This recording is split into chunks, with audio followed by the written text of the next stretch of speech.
Car आज शिक्षक दिवस है। शिक्षा के प्रति हमारे अनुराग और शिक्षा का प्रसार करने वाले मनीषियों के प्रति हमारी श्रद्धा की अभिव्यक्ति का यह पर्व है। भारत रत्न डॉक्टर सर्वपल्ली राधाकृष्णन की जयंती के रूप में हम इस पर्व का आयोजन करते हैं। राधाकृष्णन ने भारतीय शिक्षा, भारतीय संस्कृति, भारतीय दर्शन की व्यापकता को रेखांकित किया और पूरे विश्व के सामने इसकी महिमा का बखान किया। हमारे देश में शिक्षा की जो प्राचीन व्यवस्था थी वह गुरुकुलों में थी। उस समय गुरु शब्द एक सांस्कृतिक शब्द था। गुरु वह मार्गदर्शक होता था जो मार्ग बताता था, जो दिशा देता था, जो अपने विद्यार्थियों के चरित्र का निर्माण करता था, उन्हें इसे योग्य बनाता था कि वे जीवन की समस्त चुनौतियों का सामना कर सकें। गुरुकुल में शिक्षा दी जाती थी। जब विद्यार्थी स्नातक हो जाता था, जब गुरु को लगता था कि इसकी यह औपचारिक शिक्षा पूरी हुई, तो अपनी व्यास गद्दी के समीप बिठाकर उसे जो दीक्षा दी जाती थी, उन्हीं दीक्षाओं का संग्रह है उपनिषद। 108 उपनिषद भारतीय शिक्षा प्रणाली की व्यापकता को रेखांकित करने वाले गौरव ग्रंथ हैं। हमारे यहां विद्या शब्द प्रचलित था। विद्या जो गुरु के मार्गदर्शन में साधना द्वारा प्राप्त की जाती थी, कालांतर में इसके लिए शिक्षा शब्द का प्रयोग होने लगा। वैसे शिक्षा शब्द प्राचीन भारतीय वाङ्मय में भी प्रयुक्त हुआ है, लेकिन वहां उसका संदर्भ भिन्न है। कालांतर में हमारे देश में मुगल साम्राज्य संस्थापित हुआ। मुगलों की अपनी शिक्षा प्रणाली थी जो मदरसों और मकतबों के माध्यम से दी जाती थी। उसके बाद इस देश में अंग्रेज आए। ईस्ट इंडिया कंपनी एक व्यापारिक संस्था के रूप में इस देश में आई और धीरे धीरे उसने यहां की सत्ता पर कब्जा कर लिया। तो उनकी अपनी एक अलग शिक्षा प्रणाली थी। उनका एक उद्देश्य था कि शिक्षा के माध्यम से वे अपने धर्म का प्रचार करें और इस देश के निवासियों को इस योग्य बनावें कि वे कंपनी में कर्मचारी के रूप में नियुक्त हो सके। मैकाले जब इस देश में आया तो उसने एक नई शिक्षा प्रणाली की वकालत की। उसने विश्वविद्यालयों की स्थापना पर बल दिया और उसी के प्रस्ताव पर भारतीय विश्वविद्यालयों के आधुनिक स्वरूप की नींव रखी गई। लेकिन हमारा यह देश ज्ञान का प्राचीनतम केंद्र है। अपनी ज्ञान रश्मियों को फैलाने के कारण ही इसे विश्व गुरु कहा गया है। हमारे देश का तक्षशिला विश्वविद्यालय विश्व का प्राचीनतम विश्वविद्यालय है और वहां शिक्षा व्यवहारिक रूप से दी जाती थी। कालांतर में नालंदा विश्वविद्यालय, ओदंतपुरी विश्वविद्यालय, विक्रमशिला विश्वविद्यालय, श्री धन्य काटक विश्वविद्यालय जैसे अनेक विश्वविद्यालय इस देश में संस्थापित हुए, जहां ब्राह्मण और बौद्ध मत की शिक्षा दी जाती थी, जहां आयुर्वेद की शिक्षा दी जाती थी, जहां धर्म शास्त्र के अतिरिक्त आचार शास्त्र की भी, नीति शास्त्र की भी, काम शास्त्र की भी शिक्षा दी जाती थी और यह प्रयास किया जाता था कि गुरुकुल से जो स्नातक निकले वे सर्वथा योग्य हों। कहा जाता है कि तक्षशिला गुरुकुल में ही आचार्य विष्णुगुप्त ने शिक्षा प्राप्त की और अपनी उसी शिक्षा के बल पर इस देश में उन्होंने मगध को एक शक्तिशाली साम्राज्य के रूप में विकसित किया। सिकंदर की विशाल सेना का उन्होंने बुद्धि से सामना किया। तो शिक्षक के पास ज्ञान का बल होता है और यह बल किसी भी देश को, किसी भी समाज को अधिक समृद्ध करता है, अधिक संरक्षित करता है, अधिक गतिशील करता है। अंग्रेजों ने जब आधुनिक विश्वविद्यालयों की नींव रखी, ईस्ट इंडिया कंपनी के 3 मुख्य केंद्र थे, कलकत्ता, बंबई और मद्रास। तो इन तीनों केंद्रों पर 3 विश्वविद्यालय खुले। 1854 में एक प्रस्ताव पारित हुआ ब्रिटिश पार्लियामेंट में और विश्वविद्यालय खोलने की अनुमति मिली। 1857 में इन विश्वविद्यालयों ने काम करना शुरू कर दिया था। तो हमारे यहां शिक्षा प्रणाली जो है वह भी एक नए रूप में आई। उस समय भी स्नातक होने के बाद लोग बेरोजगार रहते थे। भारतेंदु की एक मुकरी है कि 3 बुलावे 13 धावे, निज निज विपदा रोज सुनावे, आंखें फटी भरा नहीं पेट, की सखी सज्जन नहीं ग्रेजुएट। स्नातक होने के बाद भी नौकरी की कोई गारंटी नहीं थी। अकबर इलाहाबादी ने कहा कि हम क्या कहें अहबाब क्या कार्य नुमाया कर गए, बीए हुए नौकर हुए पेंशन मिली और मर गए। वह शिक्षा जीवन के महान उद्देश्यों की ओर हमें उन्मुख नहीं कर पा रही थी। आज हमारी जो शिक्षा प्रणाली है वह शिक्षा प्रणाली पुनर्मूल्यांकन की मांग कर रही है। हमें देखना होगा कि हम जो शिक्षा दे रहे हैं वह शिक्षा कितनी फलवती हो रही है।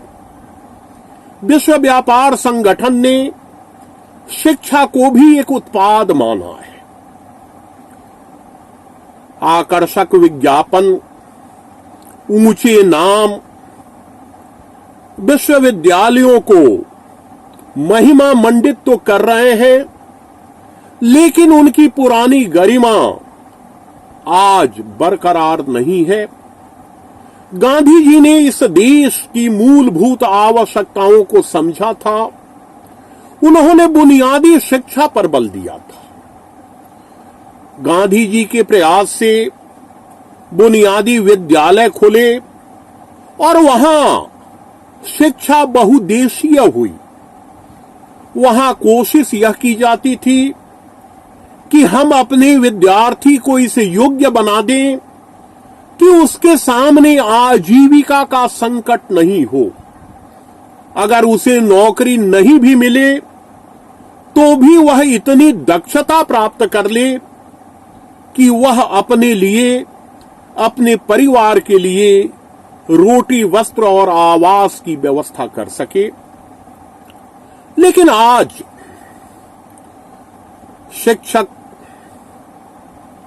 जो देश का निर्माण करते हैं, जिनके ऊपर भारी दायित्व है, वे हताश होने लगे, वे निराश होने लगे हैं।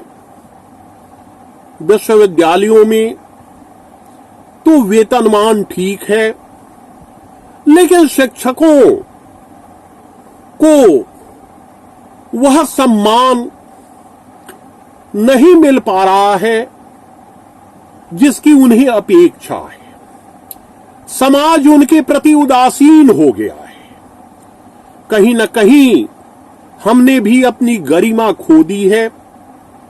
आज शिक्षकों की प्रोन्नति समय पर नहीं हो पाती, वे हताश हो जाते हैं। कहा जाता है कि इतिहास सफल लोगों का होता है।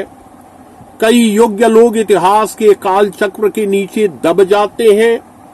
हमारे कई समर्पित शिक्षक जो ज्ञान के अक्षय भंडार हैं, हम उन्हें पहचान नहीं पाते। हम उनकी मेधा का सदुपयोग नहीं कर पाते। हमारे यहां ऐसे संसाधन विकसित नहीं हुए हैं कि हम अपनी उन महान विभूतियों की ज्ञान राशि से अपने देश को, अपने समाज को समृद्ध करें। आज शिक्षा में नियोजन की प्रक्रिया चल रही है। शिक्षक नियोजित हो रहे हैं। वे अपने परिवार का ठीक से भरण पोषण नहीं कर पा रहे हैं। किसी तरह आजीविका का साधन तो उन्हें उपलब्ध हो जाता है, लेकिन वे साधना से वंचित हो जाते हैं। शिक्षक जब भूखा सोएगा तो एकलव्य का अंगूठा कटेगा।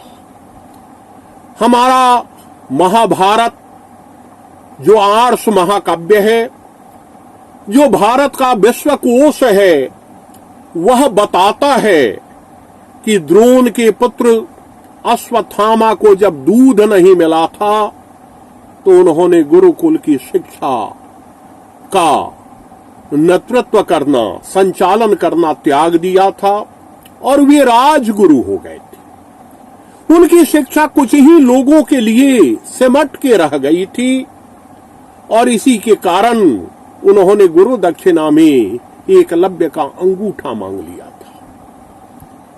आज शिक्षक भी अपने दायित्व को पहचाने। हम किसी मजबूरी में शिक्षक नहीं हुए हैं। हमारा उद्देश्य है सीखना और सिखाना। जब शिक्षक के रूप में मेरी नियुक्ति हुई, मैं अपने गुरु से आशीर्वाद लेने पहुंचा तो उन्होंने कहा कि जीवन भर अपने को विद्यार्थी समझना। उन्होंने यह भी कहा कि जब उन्हें 220 रुपये वेतन के रूप में मिलते थे तो 50 रुपये वे पुस्तकों और पत्रिकाओं की खरीद में व्यय करते थे, नई पुस्तकें मंगाते थे, उनका अध्ययन करते थे। तो हमें समृद्ध होना है, हमें नए नए अनुसंधान और उनके निष्कर्षों से परिचित होना है, हमें हताशा से बाहर निकलना है। हमें यह कोशिश करनी है कि हम जिस नई पौध को सींच रहे हैं वह कुंठा से मुक्त हो, उसका हौसला ऐसा हो कि वह कह सके मेरे हौसले को डुबोना है मुश्किल, समंदर में अब इतना पानी नहीं है। हमें अपने विद्यार्थियों को अपने से आगे निकालना होगा। कहा जाता है कि व्यक्ति अपनी संतति और अपने विद्यार्थी से पराजित होकर ही जीतता है। हमारे विद्यार्थी हमसे योग्य बने, इसके लिए हमें पहल करनी होगी। ठीक है कि हमारे सामने चुनौतियां हैं। यह ठीक है कि हम चतुर्दिक उपेक्षा के शिकार हैं, लेकिन इसके बावजूद हमारा हृदय करुणा से भरा हुआ है। हमारे हृदय में अपने विद्यार्थियों के लिए स्नेह की अविरल धारा प्रवाहित हो रही है। हमें अपने विद्यार्थियों के भविष्य का निर्माण करना है, उनके संकल्प को विकसित करना है, उन्हें सबल बनाना है, उन्हें इस योग्य बनाना है कि वे चाहे जिस भी क्षेत्र में जाएं वहां अपनी एक नई पहचान बनावें। किसी ने कहा है कि इसी में जीत पोशीदा है मेरी, मैं तुमसे हार जाना चाहता हूं। हमारे विद्यार्थी हमसे आगे जाएं, हमसे अधिक योग्य बने, हमसे अधिक उनकी सहभागिता हो, सामाजिक परिवर्तन में, नए राष्ट्र के निर्माण में आज शिक्षक दिवस के अवसर पर हमें सिर्फ अपने विद्यार्थियों से सम्मान की कामना नहीं करनी है, हमें भी यह संकल्प लेना है कि हम एक नए राष्ट्र के निर्माण में अपनी पूरी शक्ति को, अपनी पूरी क्षमता को लगाएंगे। शिक्षक दिवस के इस पुनीत पर्व पर मैं आप सबका धन्यवाद करता हूं, आपको शुभकामनाएं देता हूं। हमारे प्राचीन आचार्यों ने जो गुरु के 4 रूप माने हैं, प्रवक्ता, श्रोत्रिय, उपाध्याय और आचार्य, वे सारे रूप किसी न किसी रूप में वात्सल्य से परिपूर्ण हैं। अपने विद्यार्थियों के प्रति हमारे मन में स्नेह बना रहे और अपनी संतति की तरह हम उनका निर्माण कर सके, इसी संकल्प के साथ आप सबको फिर से बधाई, धन्यवाद।